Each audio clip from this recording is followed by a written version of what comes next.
Salut, bienvenue à toi dans cette vidéo, j'espère que tu vas bien, que tu as la forme. Aujourd'hui, on va parler du super boost de l'arbitrage. Le super boost de l'arbitrage, c'est vraiment un truc dont je pense on ne parle jamais et qui pourtant est pas super, un peu comme son nom l'indique. Qu'est-ce que c'est le boost de l'arbitrage? C'est, tu fais des investissements. Alors, je te donne des exemples. Tu investis dans l'immobilier, tu investis dans la location de voitures, tu investis dans la location de terrains, de vannes aménagées, tu investis sur des bateaux, tu investis même de l'argent en bourse tout simplement. Tu investis dans les crypto-monnaies, dans la bourse, dans des actions, des obligations, tu investis. D'accord? Tu mets de l'argent et tout cet argent, si tu fais bien les choses, vont te donner une rente. Ils vont faire des petits et hop, tout ce dont tu as investi, tu vas recevoir un petit peu d'argent. Mais à un moment, et ça dans tous les investissements, il y a un moment où il faut faire ce qu'on appelle de l'arbitrage. De l'arbitrage, c'est-à-dire de dire « Ok, il faut que je revende une partie ». Alors là, il y a plein de raisons possibles.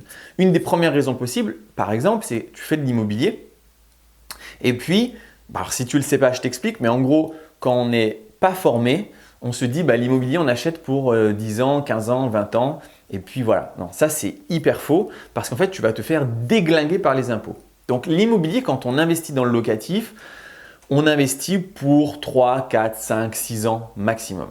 En vrai, le vrai bon chiffre, d'après moi, c'est 5 ans pour plein de raisons dont on parle dans la formation. Mais en gros, ça dure 5 ans. Alors pendant 5 ans, effectivement, tu as tes biens qui te donnent de l'argent. C'est trop bien. Tu as investi dans un appartement. Tous les mois, tu as 300 € de cash flow. C'est génial. Mais dans 5 ans, il va falloir le revendre. Donc ça peut être une des raisons. Il y a une autre raison, ça peut être aussi que tu es un investisseur intelligent et donc tu as compris qu'il ne faut pas mettre tous ses œufs dans le même panier. Là, il y a un avion de chasse qui est en train de passer parce que je suis pas loin de l'aéroport militaire. Tu mets pas tous tes œufs dans le même panier, donc tu mets pas tout dans l'immobilier, tu mets pas tout dans la location de voiture, tu mets pas tout dans la sous-loc, tu mets pas tout dans ton business en ligne. Tu te dis, bon, intelligemment, il faudrait que je divise toutes mes activités et que je mette un pourcentage assez équilibré partout. Tout comme dans mes investissements. On a déjà parlé du portefeuille permanent, de se dire, voilà, il me faut 25% d'or, 25% de liquidité, 25% d'actions, 25% d'obligations. Et tous les ans, je dois réajuster. D'accord? Et donc, quand tu réajustes, c'est là qu'on appelle ça de l'arbitrage. C'est-à-dire que si par exemple, ton immobilier, il a fait x2 et que ta bourse, elle est descendue, ce n'est pas débile de revendre de l'immobilier pour sortir de l'argent de là et le remettre dans la bourse, par exemple, pour rééquilibrer. Et donc, quand tu fais de l'arbitrage, j'en viens à mon point principal, c'est là que tu es vraiment récompensé de ton travail d'investisseur. Parce que, imaginons, tu achètes un bien immobilier et oui, tu arrives à sortir 200 € de cash flow. C'est cool. Mais si tu as bien fait les choses, il y a de la plus-value latente.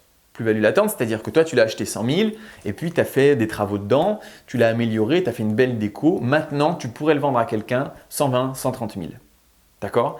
Et en plus de ça, depuis 5 ans, tu payes les remboursements de crédit. Donc, tu rembourses ton crédit tous les mois depuis 5 ans. Je peux t'assurer que quand tu vas vendre ce bien, que tu as acheté 100 000 qui vaut maintenant 130, plus le remboursement, je ne sais pas, on va dire tu as remboursé un tiers, en gros, on va arrondir à 30 000. Tu revends ça et tu récupères 60 000 balles. Et là c'est ça que j'appelle le super boost de l'arbitrage. Tu vas récupérer 60 000 €. Tu peux instantanément racheter un autre appartement identique qui va te ramener exactement la même rente. D'accord?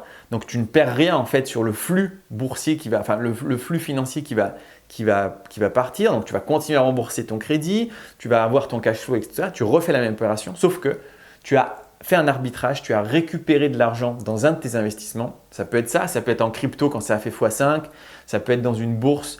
Tu as plein d'actions aussi qui ont fait x2, x3 ces derniers temps, mais de revendre et de récupérer ça.